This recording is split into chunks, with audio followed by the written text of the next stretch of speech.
con el maestro Paco Cruz y el maestro Jaime Hernández. Hoy es lunes, iniciamos la semana con todo un chorro de noticias, entrevista de Calderón en un programa farandulero, Ricardo Salinas Pliego defendiendo a Milei.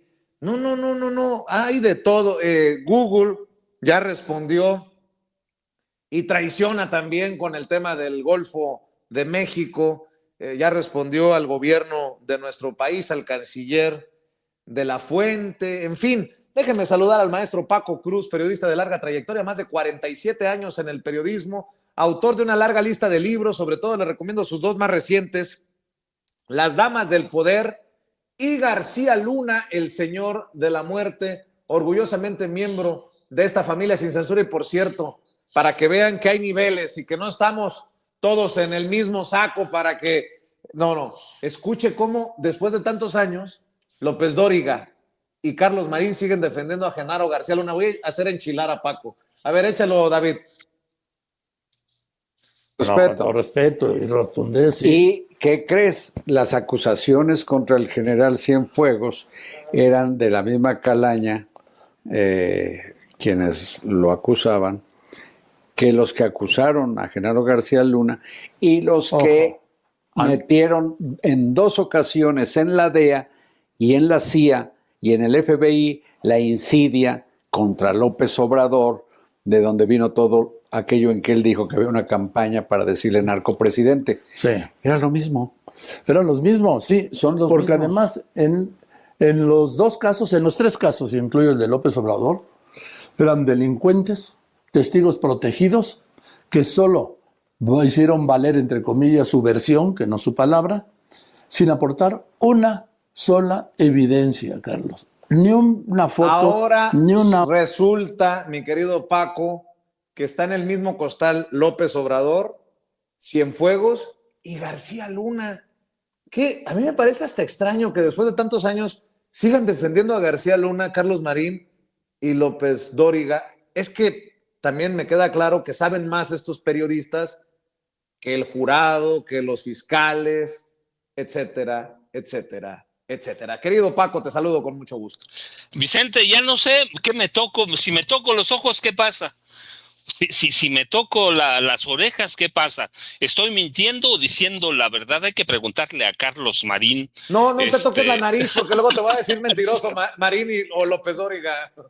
No, pero fíjate, Vicente, lo que es además bien curioso, te tocas la nariz, pues eres cocainómano, esa es la verdad, ¿cierto?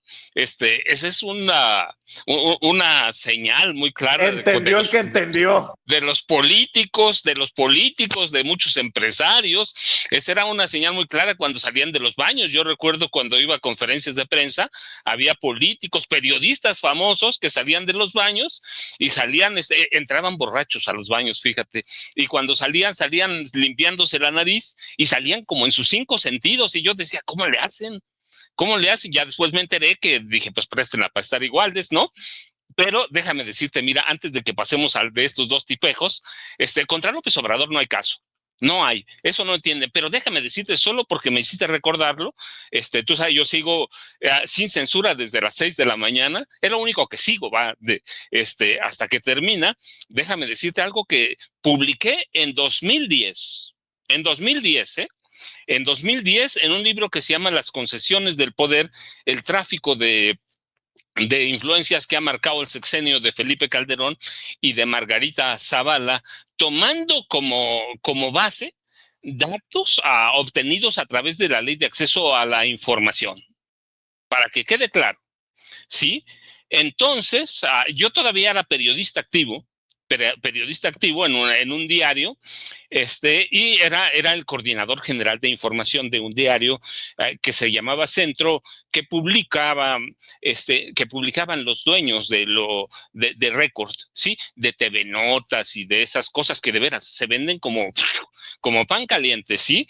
40 y 20, H para caballero, no sé, muchas cosas, pero solicitamos, le pedimos a Arely Quintero, que era una reportera nuestra, que investigara y publicamos La barra libre de Felipe Calderón. Sus tragos también cuestan.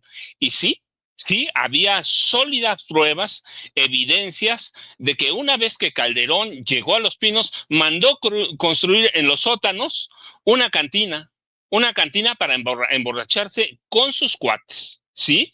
Con sus allegados, y los, los tragos eran a cuenta de la casa presidencial, no de Los Pinos. Los Pinos era un conjunto de oficinas, no. La casa presidencial, por ejemplo, en algún momento, apenas llegó Calderón, ordenaron comprar en un mes 100 botellas de diferentes marcas de bebidas alcohólicas, de tequila, mezcal, brandy, coñac, a lo que tú quieras, de todas, con cargo al presupuesto de la casa presidencial. Eh, Entre enero. Pero dice con Jordi Rosado que no es cierto eso, Paco. Por favor.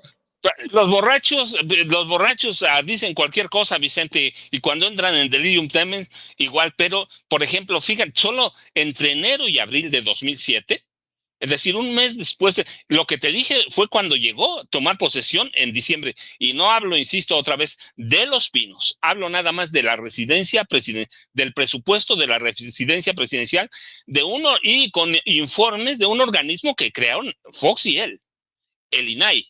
Sí, datos del INAI, no míos, no de nadie, no del periódico, datos oficiales. En un mes, 100 botellas que se tomaron ¿quiénes? El presidente con sus amigos. Y luego, entre enero y abril de 2007, ordenaron comprar a través del Estado Mayor, con presupuesto a la residencia presidencial, 267 botellas de bebidas embriagantes.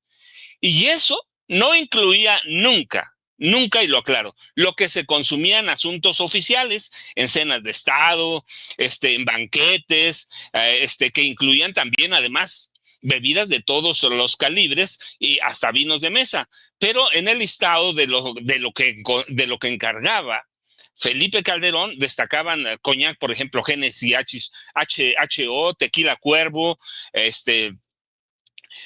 y luego, déjame decirte, en total, en un año, solo para la casa presidencial, 737 botellas, con un costo de 170,952 pesos. Ahí tienes si es o no borracho. El gusto por los licores se dejó ver hasta el último año de gobierno de Calderón, con la compra de cientos y cientos de botellas. Así que, y eso, mira, bueno, yo te estoy hablando de 2000, este libro lo publiqué en 2010, pero lo investigué desde 2007, 2006 lo venía investigando, 2006, 2007, 8 y 9, en el diario publiqué, estaban en el proceso las cartas de Carlos Castillo Peraza, el mentor de Felipe Calderón, quien advirtió que cuando iba a las oficinas del PAN, cuando Felipe Calderón era el dirigente nacional, se enteraba de todos los desmanes que hacía borracho Felipe Calderón Hinojosa. No lo digo yo, lo escribió en cartas que publicó en el periódico Reforma Carlos Castillo Peraza. Así que el secreto o el rumor de que Felipe Calderón era un alcohólico no era rumor, es un alcohólico. Es un alcohólico, si hoy está en recuperación, bueno, pues está bien, pero ¿de qué era un alcohólico? De que tomó medidas en Los Pinos borrachos, las tomó borrachos. Olga Warnat, que estuvo visitando mucho tiempo a la casa presidencial con Martita, los conoció y dio fe también en su momento en un libro, ¿tú recuerdas? Del alcoholismo de Felipe Calderón. Manuel Espino. Hay algunos periodistas que dicen, yo inicié el rumor. Pues sí, lo pudo iniciar, pero documentos estaban. Las cartas de Carlos Castillo Peraza eran un hecho.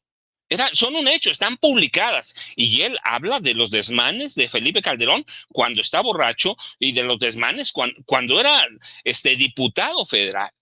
Así que no es Carlos Castillo Peraza se murió cuando, en 2000, ¿no? Ya había cartas de eso sobre eso.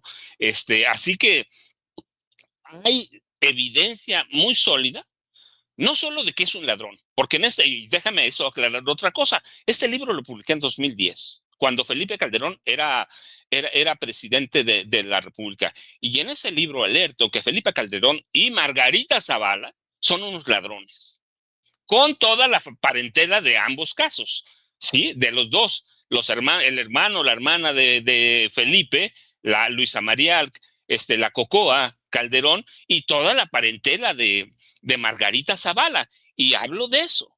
Son mezquinos, inescrupulosos, desleales. Y Calderón es un borracho. Estoy hablando 2007 y 2010 publicó. Y las cartas de Castillo Peraza son públicas, ¿va? Y los testimonios de cada una de las personas que lo conocen, pues son públicos también. En la Cámara de Diputados era un borracho.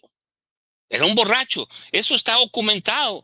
Y yo lo publico y publico datos de lo que era el INAI. Así que, y mira, pero además, déjame decirle, siguiendo el ejemplo de Felipe Calderón, por ejemplo, en Pemex también gastaban cualquier millonada de dinero en botellas de bebidas embriagantes, en relaciones exteriores, a donde vayas, whisky, rom, vodka, coñac, cerveza, todo para las francachelas de Felipe Calderón y de sus cuates en los sótanos de Los Pinos. Así que, discúlpame, bueno, ya me dijiste lo otro. Mira, lo de Carlos.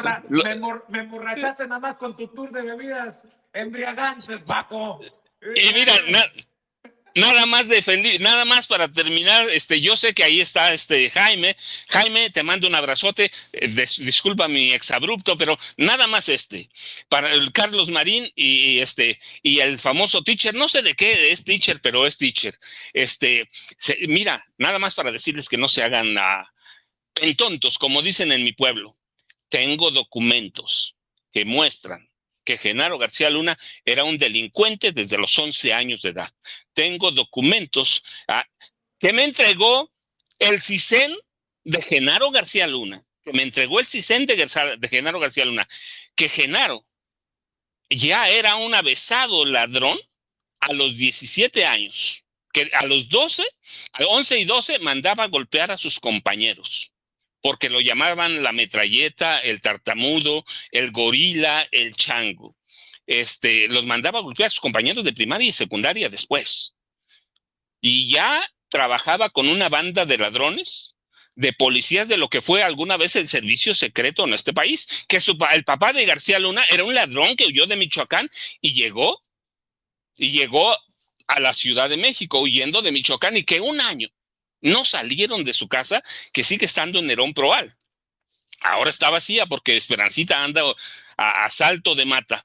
Y que a los 17 años, yo tengo los documentos, yo los tengo. Genaro García Luna dio su primer gran golpe, se hizo millonario, y que la banda de ladrones operaba en su casa allí en esa vecindad. Ahora es una casa, después de que ganaron poder los García Luna, era una vecindad. Y en esa banda operaba una banda de ladrones capitaneada por Genaro García Luna, su cuñado, y el papá estaba allí. Y la mamá estaba allí. Y las 3 hermanas y el hermano estaban allí. Y era una banda, era un refugio de ladrones, documento en mano. Si se quieren hacer pendejos, bueno, eso ya es cosa de ellos, uno se hace como quiera, Vicente, pero contra Genaro García Luna sí hay un caso. Hay un caso, y un gran caso de que era un capo del narcotráfico que creó economías de escala en el narcotráfico y que generó o propició una carrera armamentista en el cártel Jalisco Nueva Generación de su creación con Felipe Calderón Hinojosa y cártel de Sinaloa. Así que, no, contra Genaro sí hay caso. Si ellos quieren seguir haciéndose de que eran los mismos, no. Yo no consulté a ningún testigo protegido. Yo conseguí los documentos que tenía el CISEN y todo el CISEN lo protegió. De Santiago Krill Miranda al que tú busques lo protegieron. Martita Sagún Jiménez lo protegió. Ese es Felipe Calderón. Si ellos quieren hacerse patos que nunca leyeron, bueno, no importa. López Dóriga, pues ya sabemos que es un barbaján y sabemos cómo se enriqueció a partir de que Margarita López Portillo y Carmen Romano Nolk, la esposa de José López Portillo, lo rescataron del vicio. Así, literalmente hablando. Así, si ellos quieren esconderse, bueno, pues mira, yo no lo digo. María Asunción Aramburu Zavala, una de las 3 mujeres más ricas de este país, los denunció a él y a su esposa. ¿Por qué? Por estafadores. Así que ahí están los hechos y los hechos hablan. Así, déjame que me toque, no sé, no me puedo tocar nada ni el cuello, Vicente, porque van a decir ahora, van a consultar a expertos en grafología, en lenguaje corporal. Así que, Vicente, esos son los 2, una disculpa. Jaime, un abrazote para empezar la semana. Bueno, para empezar, le voy a hacer así como los managers de béisbol. A Jaime, él sabe lo que le quise decir. El maestro Jaime Hernández, ese sí es corresponsal de guerra, no mamadas como López Dóriga o Carlos Loret de Mola, por muchos años, décadas, siendo corresponsal mexicano en el extranjero. Seguramente se acordará de aquellas movilizaciones pidiendo la reforma migratoria y un alto a las deportaciones.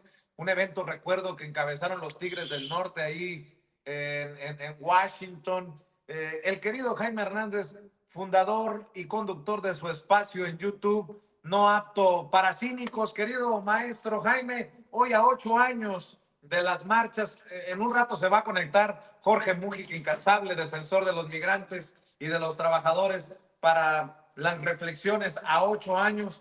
Pero te saludo con mucho gusto, Jaime. Entramos con todo, vamos derecho y no nos quitamos. ¿Cómo están, queridos amigos? Mi querido Paco, mi querido Vicente. Sí, fíjate que estaba viendo la cifra que da hoy la presidenta Claudia Sheinbaum sobre el número de expulsados, 14,000. 14,000, y uno dice, bueno, tan solo 14,000.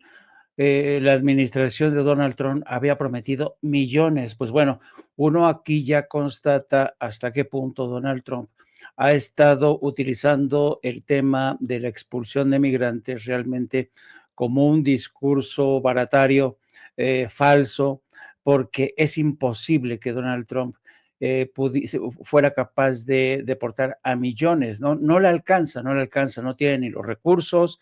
Y eso que han incluido en los grupos para deportar a agentes de la DEA, agentes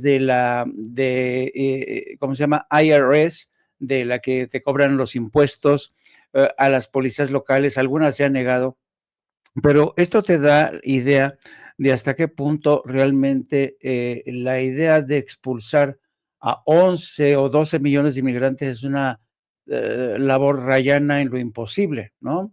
Porque yo creo que aquí uno es cuando se percata del doble lenguaje de Donald Trump, porque desde hace mucho tiempo se ha comprobado, se ha sabido que la fuerza laboral de la mano inmigrante es fundamental para el desarrollo, el crecimiento de ese país. Estados Unidos no sería lo que es hoy sin la mano de obra de los migrantes.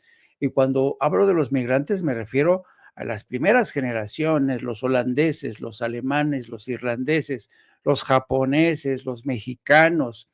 Y yo creo que una vez más queda al descubierto este discurso demagogo, racista, hipócrita, de doble cara, en el que por un lado desprecian al migrante, pero por otro lado lo necesitan. Hemos tenido noticia de cómo los campos de cultivo han amanecido abandonados, cómo el boicot de los migrantes a los grandes centros comerciales o a marcas como la Coca-Cola está surtiendo efecto. Starbucks ha reconocido, por ejemplo, también el impacto no solamente que de los migrantes, sino también a raíz de su participación dándole la luz verde al genocidio de Israel en Gaza y Cisjordania.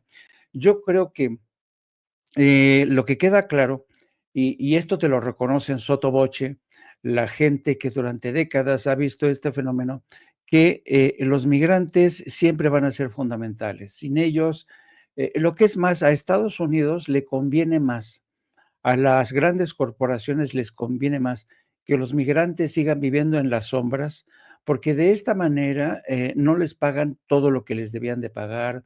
Los migrantes siguen contribuyendo a recaudar o aportar al seguro social.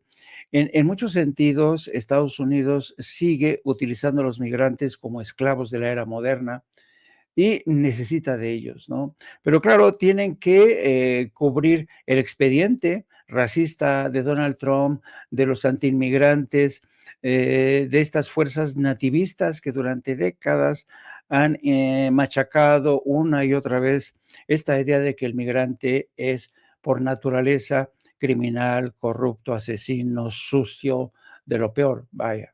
Yo recordaba el otro día un libro fabuloso que se llama The Forgotten Dead, Los Muertos Olvidados. Es un libro que se conoce poco, pero es un libro, Los Muertos Olvidados, que te habla de la brutalidad, la criminal actitud de muchos hacia los mexicanos. En Forgotten Dead te da un inventario de los muchos linchamientos que sufrieron los mexicanos a partir de 1847-48, cuando estalla la guerra contra México. Y desde entonces ha habido linchamientos, crímenes, porque generalmente en Estados Unidos siempre se ha hablado de los linchamientos del Ku Klux Klan, refiriéndose a la comunidad afroestadounidense. Pero claro, ha quedado en el olvido el linchamiento de decenas de miles de mexicanos que fueron víctimas de este odio ancestral. Y recordando las marchas de las cuales yo formé parte de estas marchas como periodista, y realmente no recuerdo momentos realmente tan emocionantes donde ese gigante, como le decían, ese gigante dormido había despertado. Con el tiempo se volvió a milanar, con el tiempo se volvió a tranquilizar, porque esto va por ciclos, ¿no? Y da la impresión de que este movimiento a favor de la causa migrante poco a poco ha ido perdiendo eficacia y fuerza porque al mismo tiempo ha prosperado el movimiento antiinmigrante, el movimiento neofascista que encabeza Donald Trump. Hemos visto cómo el Partido Republicano, desde que John McCain se le ocurrió invitar como compañera de fórmula a esta gobernadora de Alaska, a Sarah Palin, desde aquel entonces yo creo que fue el terrible error que cometió John McCain. Dejó entrar a los locos a la casa del Partido Republicano, el movimiento del Tea Party, el movimiento de los extremistas, el movimiento de los Proud Boys, todos estos movimientos neofascistas que también Estados Unidos se ha empeñado en exportar a Europa. ¿Por qué? Para debilitar a los gobiernos de Europa. Acuérdense que en una semana hay elecciones en Alemania y uno de los principales promotores de la causa nazista y de extrema derecha es Elon Musk. Así es que estamos viviendo una época en la que la extrema derecha se está enseñoreando, está actuando de una manera realmente más allá, está violando la Constitución de Estados Unidos, está lanzándose contra todo el Departamento de Educación, el Departamento de Salud, se van a lanzar contra Medicaid, quieren arrebatarle $2,000 millones y todo esto para pagar la exención fiscal a los más ricos en este 2025. Estamos viviendo un momento muy difícil para la comunidad migrante y son el anverso y el dorso de la moneda. Por un lado está la campaña antiinmigrante, pero por otro lado está la realidad, esa que nos dice que Estados Unidos y Donald Trump van a ser incapaces de deportar a millones de inmigrantes tal y como lo han prometido. Primero, porque no tienen los recursos necesarios. Segundo, porque los migrantes han generado una especie de defensa de anticuerpos. Poco a poco han crecido, han avanzado en términos de estrategia, de astucia. Hay movimientos de migrantes que yo recuerdo alguna vez haciendo un reportaje sobre los taqueros que se instalaban en el este de Los Ángeles. Eran carritos de estos que te vendían tacos o hot dogs. Desarrollaron un sistema de comunicación entre ellos formidable. Y cada vez que un inspector de salud iba por uno de ellos, se ponían en contacto, no sé cómo lo hacían, el caso es que conseguían burlar a los inspectores jugando siempre al ratón y al gato y al ratón. Y hoy la comunidad migrante ha aprendido, ha tenido una curva de aprendizaje formidable, ya tienen alianzas no solamente con sindicatos, con la iglesia, con partidos políticos, han crecido, han madurado, sí van a seguir siendo golpeados por esta fuerza neofascista, pero hay marchas previstas, se están reorganizando. No sé si con los mismos bríos que hace 8 años o 10 años, pero vuelven a salir. ¿Hasta qué punto realmente esto va a impedir o va a frenar de alguna manera esta campaña? No lo sé. Lo que sí es un hecho es que la realidad, como siempre suele ocurrir, da un paso al frente y ha demostrado que la capacidad de Trump para deportar a millones, pues no tiene ni los instrumentos ni los recursos. Así es que estamos nosotros observando cómo el AI y el gobierno de Donald Trump a través de discursos intentan dar la impresión de que están deportando a millones, pero sabemos muy bien que este objetivo no lo están consiguiendo, por lo menos en el corto plazo. Pues vamos a preguntarle cómo se viene esta nueva ola de movilización contra las políticas de Trump a Jorge Mújica, incansable defensor de los derechos de los inmigrantes y de los trabajadores.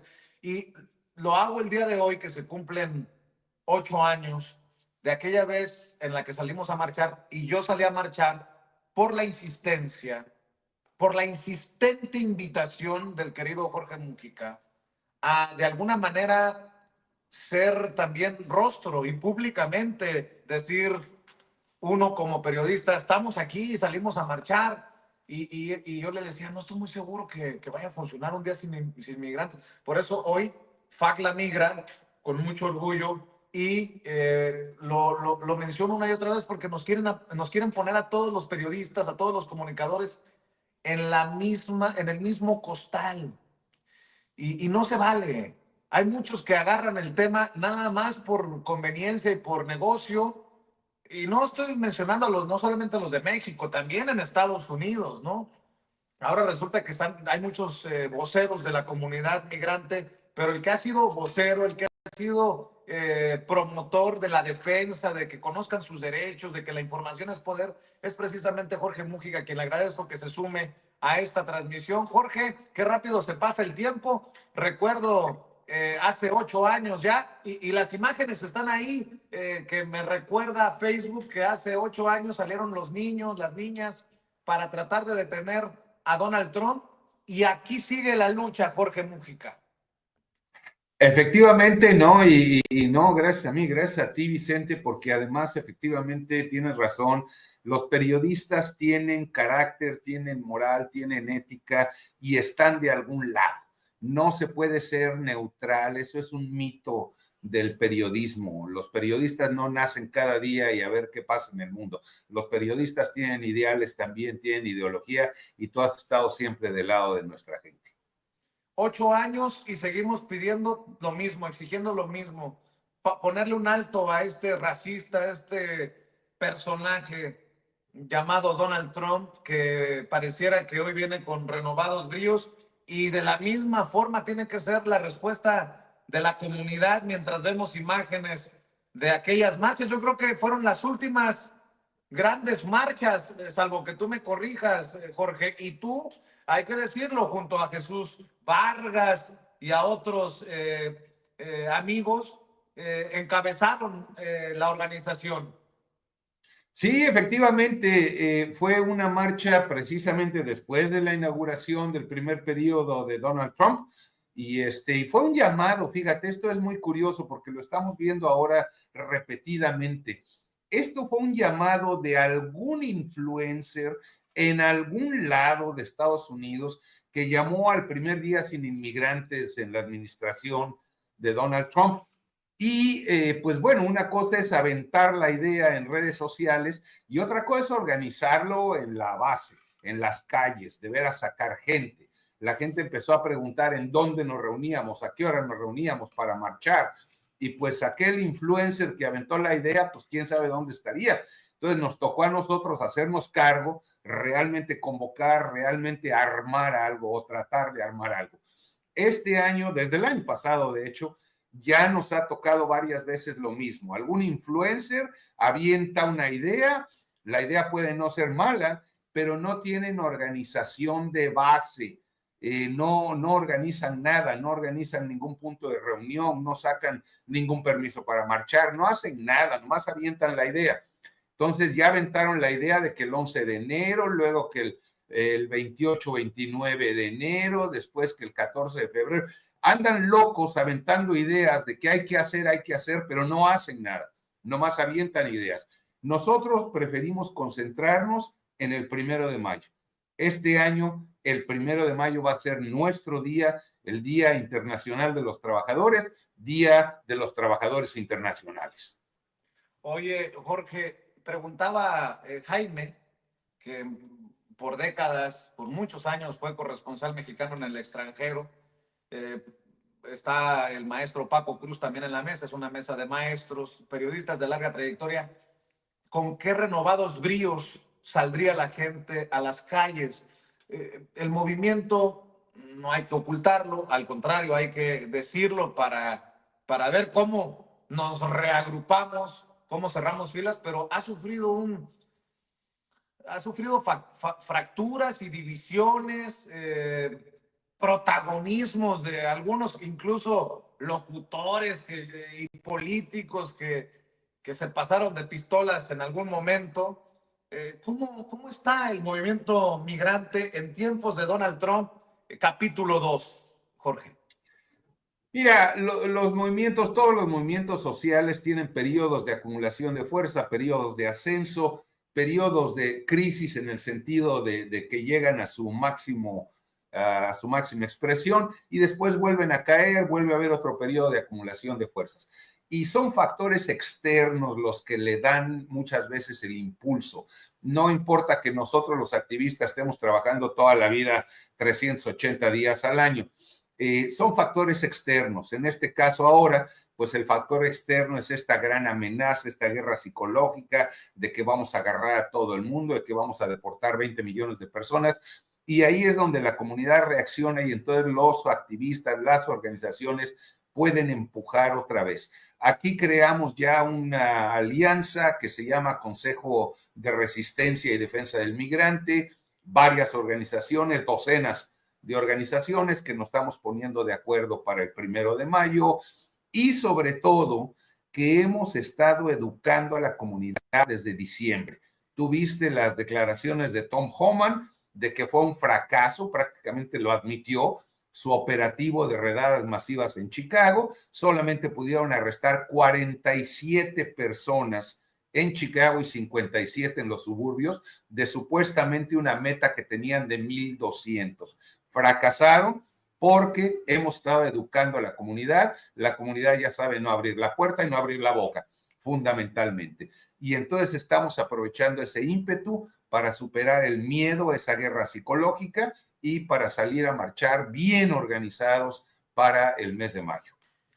Yo quiero decir, Jorge, antes de escuchar algún planteamiento, pregunta, comentario de Paco Cruz o de Jaime Hernández, tú sabes que te estimo, tú sabes que en las buenas y en las malas ahí hemos estado de alguna manera desde hace, no sé, ya como 20 años que llegué a Chicago y Jorge siempre ha sido muy generoso y he buscado que amor con amor se pague y hay que decirlo, fueron ellos, los activistas como Jorge Mújica, Luis Pelayo, que en paz descanse el Gordo Mora, el querido Carlos Arango, Jesús Vargas, y me van a faltar nombres y me van a mentar la madre porque pues así es de brava la raza.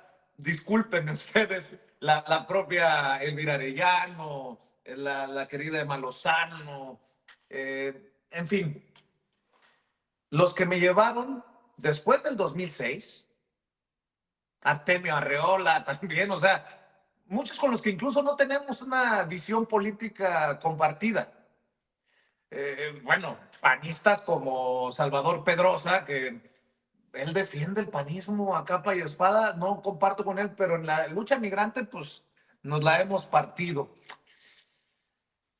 fue en el 2006 aquellas marchas impresionantes de millones de personas, y en el 2008 yo lancé el documental que está inspirado en esta lucha, ¿no?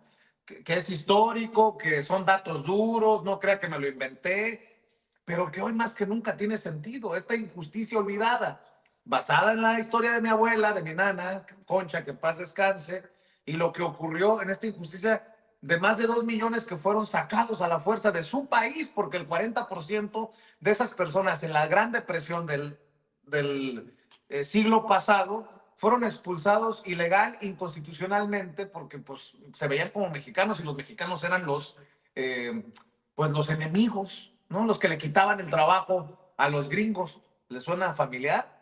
Bueno, pues hoy que se habla de quitarle la ciudadanía a los hijos de padres indocumentados, déjenme recordarle el tráiler de este documental que hicimos para cine y que lanzamos. Creo que Jorge estuvo en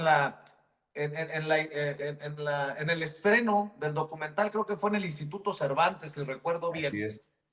Y ahí estuvo Jorge, de hecho fue panelista Jorge en la presentación del documental, pero discúlpeme que no tiene subtítulos, pero a los que tengan un poquito de inglés por ahí que manejen, le entenderán cómo hay paralelos y hay que parar esto. En aquel entonces hablaban de invasión, en el 2006, 2007 hablaban de invasión, en el 2017 hablaban de invasión, en el 2025 nos hablan de una invasión y nos hablan de quitarnos la ciudadanía a nuestros hijos. Este es el tráiler del documental para que luego no digan que todos somos iguales. Hay niveles, cabrones, de esos que se sienten voceros de la lucha migrante.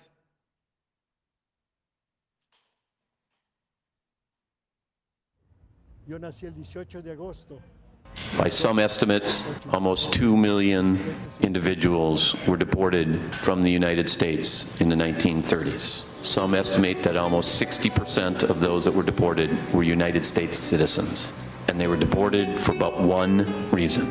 They just happened to be of Mexican descent. My dad left in 1936. When I was 10, I never saw my dad again. How is anybody going to compensate me for that loss? We need to examine this part of our history because it's unfortunately not very well known. And as the old saying goes, for those who do not know history are destined to repeat it. And we have to ensure that never, ever will this happen again. But unfortunately, we are always very close to the line of watching it happen again and again. This country is being invaded no less than if hordes of armed people came across its borders. This invasion is not armed, but they've got weapons. The weapons they use are their anchor babies. Un aspirante a senador anunció una descabellada propuesta, la de negarle la ciudadanía a los bebés nacidos en Estados Unidos de padres indocumentados. Most people, even all these guys that you mentioned that are now condemning what is going on, say nothing about what happened in the 1920s. Why? They don't know. They don't know. So I often tell my wife, one of the tragedies of being a historian is you know too damn much. You can never be happy if you're going to be a historian.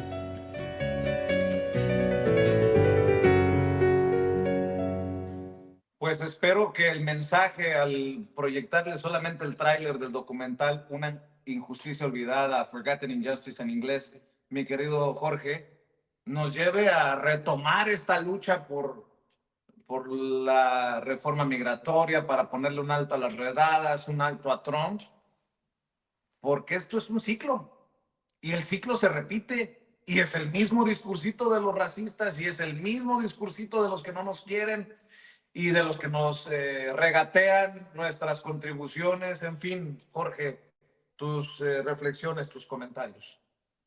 No, efectivamente, y gracias de nuevo por haber hecho ese documental. Siempre te discutí que el título no debía ser Una injusticia olvidada, sino Una injusticia desconocida, porque lo que nunca supimos no lo podemos olvidar. Pero pues sí, la injusticia se cometió, no es cierto que solamente los criminales no, van sobre todo el mundo. Ya lo admitieron también el otro día, de todos los detenidos de su primera semana o 10 días de operativos, la mitad eran gente sin ningún antecedente penal. Entonces, van sobre todos, así lo han hecho toda la vida. En 1924 hablaban de la invasión china y entonces prohibieron que los chinos vinieran a Estados Unidos. Ha sido de toda la vida. Este país de inmigrantes odia profundamente a varios grupos de inmigrantes, a todos los que no son altos, güeritos y de ojos güeritos también. Nos odian, no nos quieren, se ven amenazados por nosotros. Pero claro, al mismo tiempo, pues no pueden vivir sin nosotros, porque nosotros les damos de comer, desde el campo hasta el transporte de alimentos, el almacenamiento, el procesamiento de alimentos, la venta de alimentos en los supermercados y en el plato de comida en el restaurante. Dependen de nosotros también, pero no nos quieren, o por lo menos nos quieren muy subyugados. Y yo creo que ahí está la clave de todo. Mi querido Paco, mi querido Jaime, comentarios, reflexiones, preguntas, aprovechando que está Jorge antes de dejarlo regresar a sus actividades en la lucha de abajo. Querido Paco.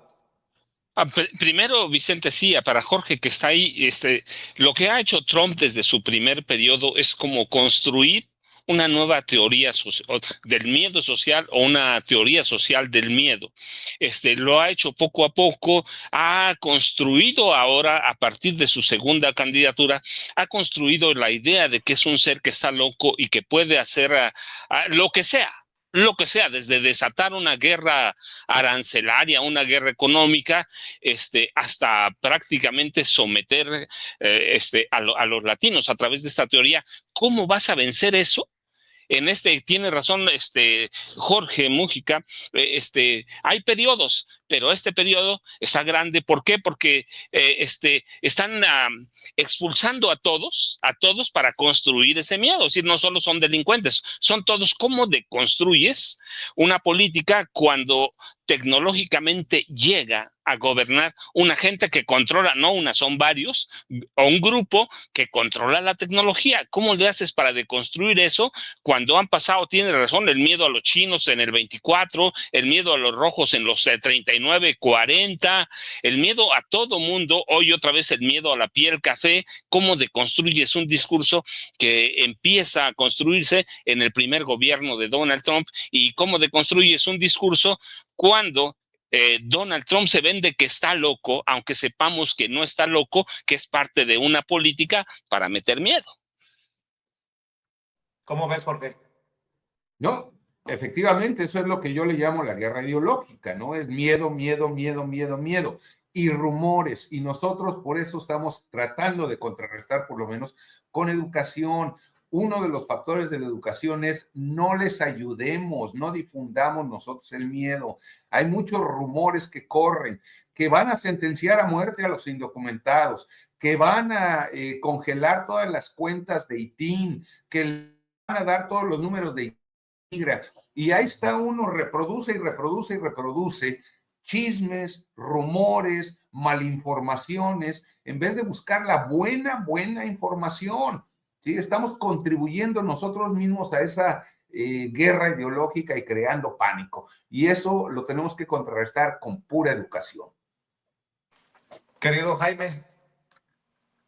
Mientras escuchaba este relato de los migrantes que fueron expulsados, ¿no? Muchos de ellos incluso ya con nacionalidad, que fue ese episodio marca y confirma, desde mi punto de vista, el odio tan acendrado que existe hacia el mexicano en particular. Yo recuerdo que una vez trabajando precisamente un gran reportaje sobre esta injusticia, estuve tratando de localizar algunas de las víctimas que fueron deportadas, ¿no? Ya son pocas las que sobreviven a lo que ocurrió, que incluso te afectó por tu línea familiar, querido Vicente. Y recuerdo muy mucho que platicando con algunos de ellos, muchos de ellos ya a punto de morir, me confesaban, me hablaban amargamente de la injusticia que sufrieron en aquel entonces y de la impotencia que seguían sintiendo por el hecho de que Estados Unidos nunca pidió perdón.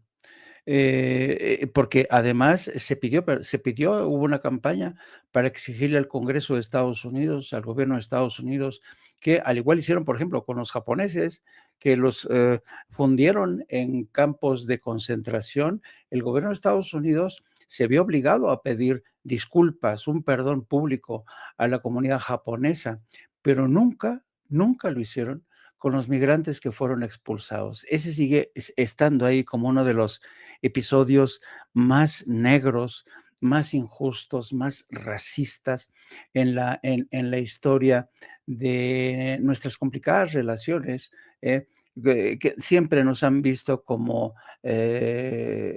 Dios mira a los conejos, ¿no? De arriba para abajo.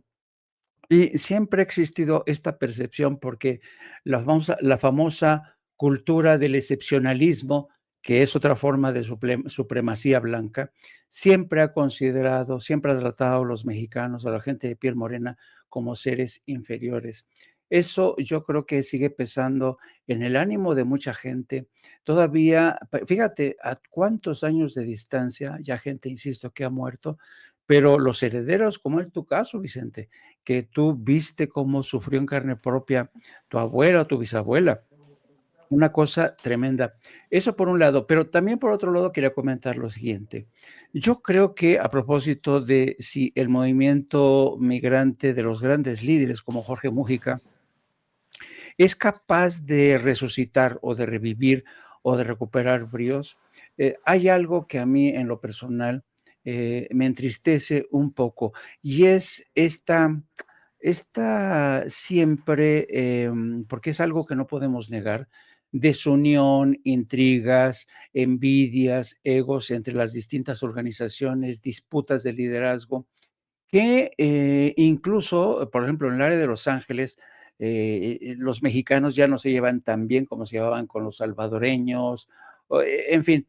Entonces, a donde voy es que Estados Unidos, lo mismo que Israel, porque comparten, los dos son colonialistas, comparten siempre esta estrategia de divide y vencerás. Y siempre intentan aprovechar cualquier resquicio para dividir a la comunidad migrante. Meten cizaña, les dicen a los centroamericanos, oye, no te fíes de los liderazgos de los mexicanos. Y claro, uno siempre ve las cosas desde su perspectiva. Los mexicanos, desde mi punto de vista, es la minoría migrante que más castigo ha sufrido en su piel. Para el mexicano no hay TPS, para el mexicano no hay ningún tipo de permisos, consideraciones. Para el mexicano siempre ha sido un tratamiento muy rudo. Y yo creo que a los mexicanos se debe en buena medida este gran trabajo de proselitismo, las marchas, porque no podemos negar que la minoría mexicana es la mayoritaria en el seno del movimiento migrante. Los líderes históricos como Jorge Mújica, toda esta gente que durante décadas ha marchado, ha alzado la voz, no es tarea fácil y con el tiempo existe un desgaste gradual, por razones biológicas, por razones de edad, porque a veces el adversario es más cruel, como en la época actual en la que vivimos. Y fíjate que esto es complicado, y yo creo que personajes como Jorge Mújica merecen todo el respeto de mucha gente, porque son personas que se han dejado la piel defendiendo la causa migrante, a veces incluso con incomprensión desde México. Así es que yo les deseo todo lo mejor del mundo, porque es una sociedad que ha sabido reinventarse a sí mismo en medio de un escenario duro, hostil, racista. Así es que yo les deseo lo mejor. Yo admiro muchísimo a la comunidad migrante. Es la comunidad quizá más valiente y honorable que una pueda defender. Así es, Jorge, tus reflexiones, tus comentarios para cerrar y obviamente también, si me permites pedirte, cerremos invitando a la audiencia de Sin Censura a estar al pendiente de tus redes sociales, en donde estás haciendo una excelente labor para que no cunda el pánico precisamente y tenga la información más clara, más precisa desde tu trinchera, Jorge. Gracias a ti de nuevo. Gracias, Jaime, por esas palabras. Vicente, sí hay desgaste. Vicente sigue diciendo el incansable Jorge Mujica, ¿qué va? Jorge Mujica sí se cansa. Nos cansamos todos. Pero mira, un punto importantísimo. Hay un mito de que todas las organizaciones se pueden unir. ¿Por qué no se unen? No se unen porque son diferentes organizaciones. Todas tienen diferentes intereses. Hay organizaciones que solamente trabajan en hacer ciudadanías y no les importa la comunidad indocumentada. Ellos están basados en los residentes legales que se pueden hacer ciudadanos. Hay organizaciones que ya prácticamente desaparecieron, los famosos clubes de oriundos, pues vivían para el 3x1, y si no hay 3x1 ya no tienen ninguna participación, no se reúnen, no hacen nada, no están defendiendo a la gente oriunda de sus pueblos. Es un gran problema, son diferentes intereses. Entonces, lo que tenemos que hacer es recordar, en Estados Unidos nunca ha habido organización política de los mexicanos. Hay organizaciones de servicios no gubernamentales, pero nunca se ha podido lograr una organización política, no se ha impulsado, a nadie le interesa. Entonces dependemos, como estaba yo diciendo hace rato, de las explosiones, de las guerras que nos hacen y cómo respondemos. Dependemos de eso toda la vida, por desgracia. Ojalá tuviéramos organizaciones políticas que respondieran por los mexicanos. Morena está tratando de hacer lo suyo, en algún momento el PRD hizo lo suyo, incluso el PAN y el PRI por ahí medio participaban, pero no hay auténticamente dentro de Estados Unidos una organización política, y sin intención política no se pueden organizar grandes movimientos. Es una gran falta. Gracias, Vicente, también. Sí, ahí estamos en las redes, ahí andamos en Facebook haciendo unos Facebook Lives, pretendiendo precisamente educar gente, no caer en el pánico, cuáles son las iniciativas de ley que se andan proponiendo por ahí. En TikTok también, sobre todo derechos laborales, porque donde nos va a pegar fuerte es en el trabajo. Si desplazan del trabajo a millones de personas, ahí sí que nos va a cargar pifas. Olvídate de la deportación. Si nos desplazan, nos hacen perder nuestros trabajos, ahí se va a poner muy dura la situación para nuestra comunidad. Como Jorge Mujica te encontramos, ¿no, Jorge? Jorge Mujica M en TikTok, creo, y Jorge Mujica Murias ahí en Facebook.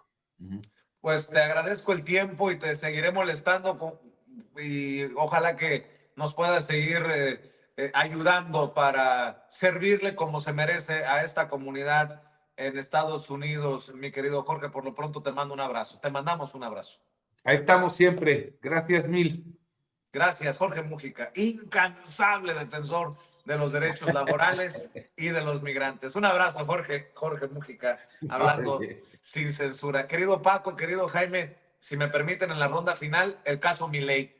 Y porque Salvador García Soto, el gran periodista Salvador García Soto, ya destapó como presidenciable también a Ricardo Salinas Pliego. La defensa que hace Ricardo Salinas Pliego de Milei es reveladora.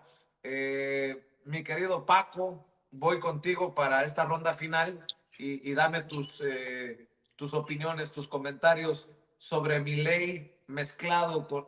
no, es Javier Salinas Pliego o Ricardo Salinas Milei. Vicente, Jaime, es bien interesante, ¿no? Bueno, todo lo que ha pasado, estaba escuchando cuando platicabas con Daniel De Vita, que más o menos desnuda toda esta transota de $100 millones, más o menos, poco más de 44,000 personas, pero cuando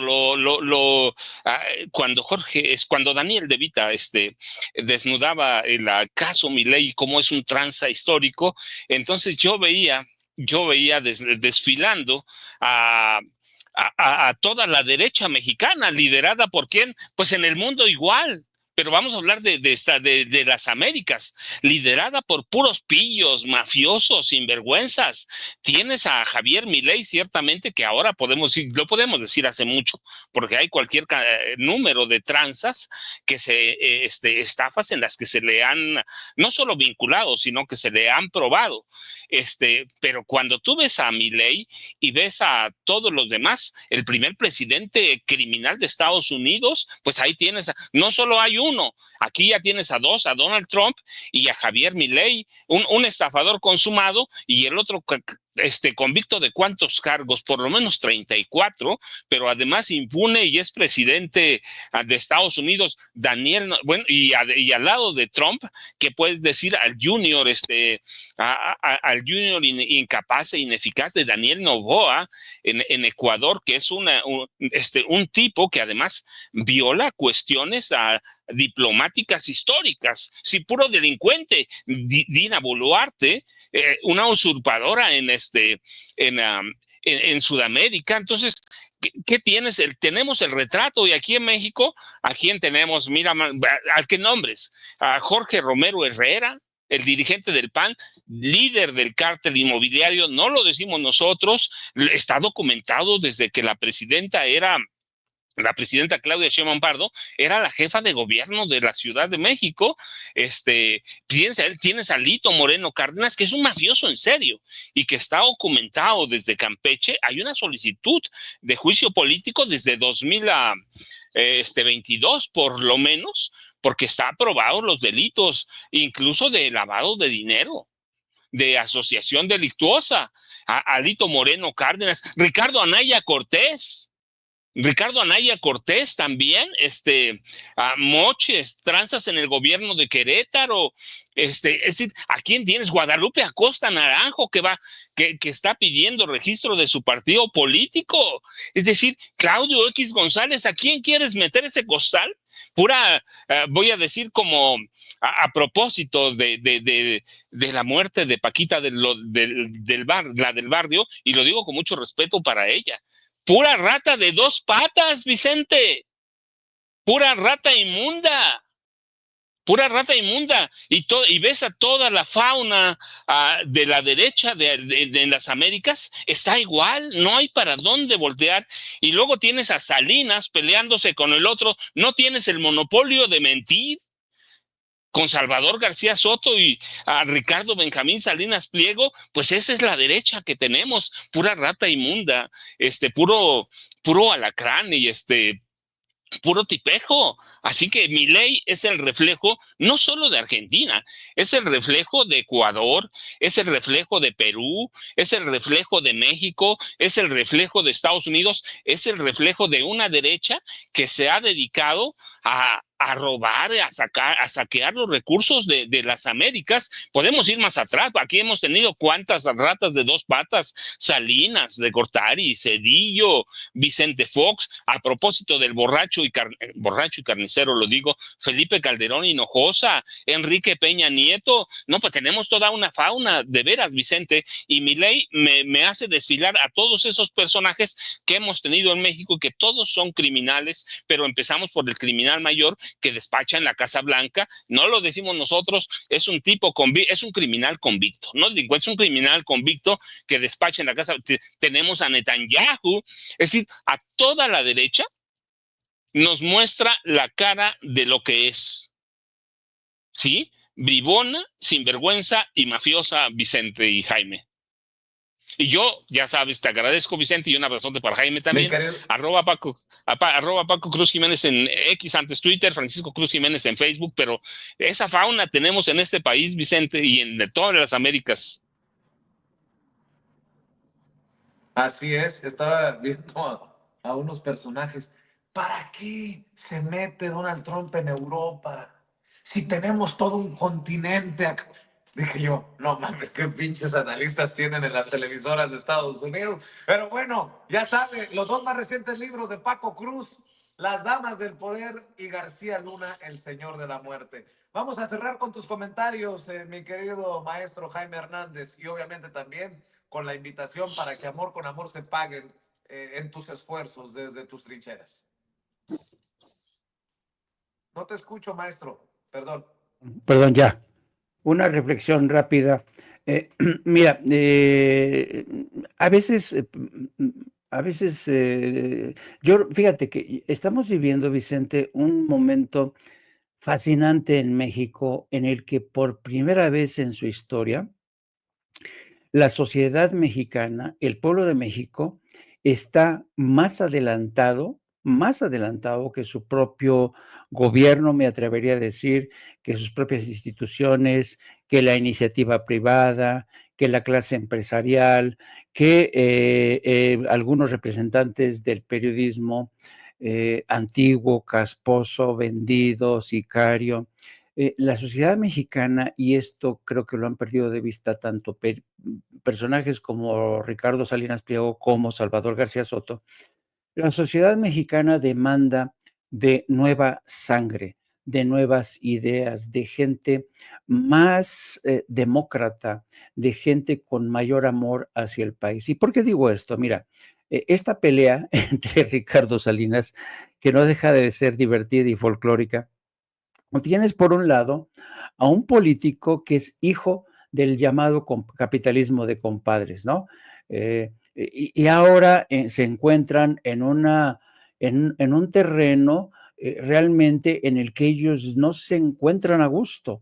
Ya la gente no ve con buenos ojos a estos personajes como Ricardo Salinas Pliego, incluso como Carlos Salinas de Gortari, que se enojó él otra vez porque los premios Nobel dijeron que su éxito se debía básicamente a ser una criatura del capitalismo de compadres que impulsó Carlos Salinas de Gortari, ¿no?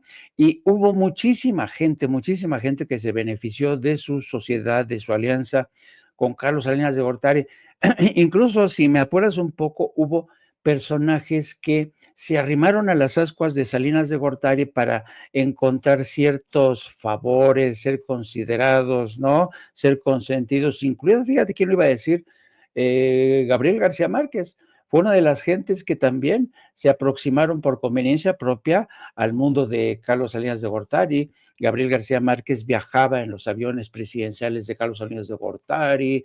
Carlos Salinas de Gortari fue un gran seductor de políticos, escritores, intelectuales, empresarios. Acaba pronto hasta Elenita Poniatowska, tiene sus fotografías. Con mucho respeto para Elenita, ¿eh? Exactamente. Entonces, de esa camada surgen Ricardo Salinas Pliego. Entonces, tú dices, ese tipo de personajes la gente ya no los tolera, o sea, la gente ya no les ve futuro, porque no lo tienen y ellos no se dan cuenta de ello. Y en lugar de, y luego tienes a un comentócrata como Salvador García Soto, que yo no sé si se ha dado cuenta él, pero evidentemente es un periodismo ya muy viejo, muy cansino, muy casposo. Se le ve, bueno, se desnudan ellos solitos, ¿no? Están al servicio de intereses creados, se pelean entre ellos, pero ese tipo de periodismo tampoco, inmediatamente dices, no, este no es periodismo independiente, ni siquiera es periodismo de calidad. Siguen enquistados en algunos medios como el Borriversal o como el Heraldo, donde tienen programa de televisión o de radio.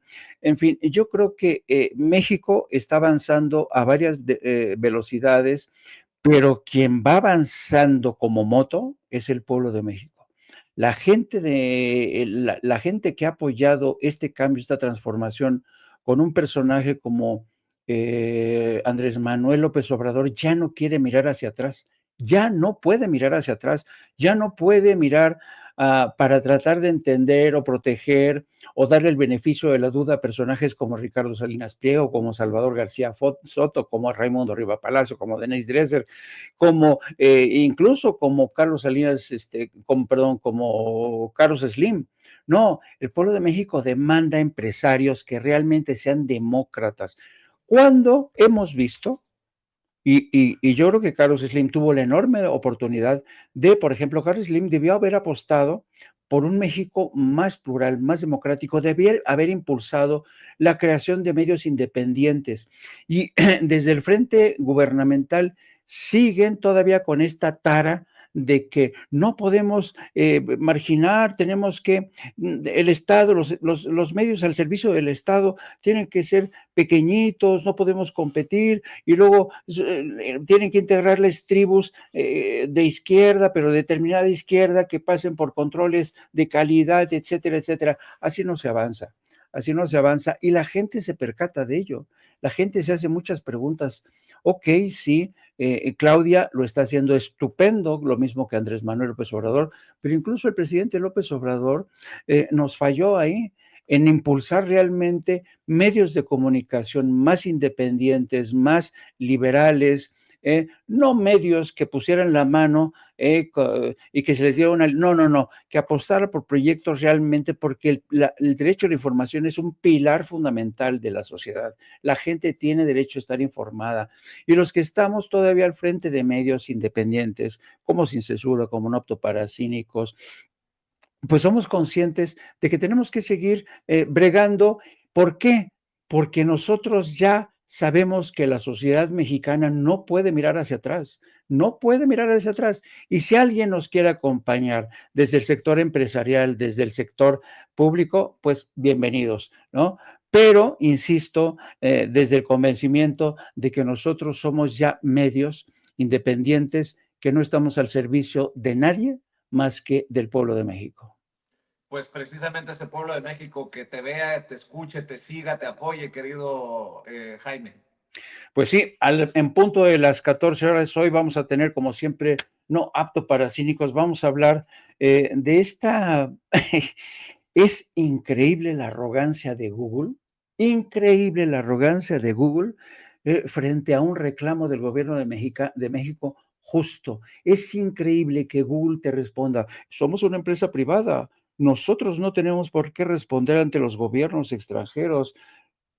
¿Qué? A ver, explíquemelo mejor, ¿no? Yo creo que la presidenta de México hizo muy bien en plantarle la cara a Google. Vamos a hablar también del próximo encuentro que va a producirse en Arabia Saudita entre el presidente Trump y Vladimir Putin para discutir el fin de la guerra en Ucrania sin la participación de los europeos que andan ardidos ni del propio señor Milei. Vamos a hablar de estos dos temas, entre otros, queridos amigos. Un abrazo al querido maestro Paco, mis respetos como siempre, mi querido anciano venerable, mi querido Vicente. Oye, es el colmo, aquí no hay guerra a espadazos, sino bastonazos. Mi querido Paco, mi querido Jaime, un abrazote, cuídense mucho, nos vemos aquí en Sin Censura.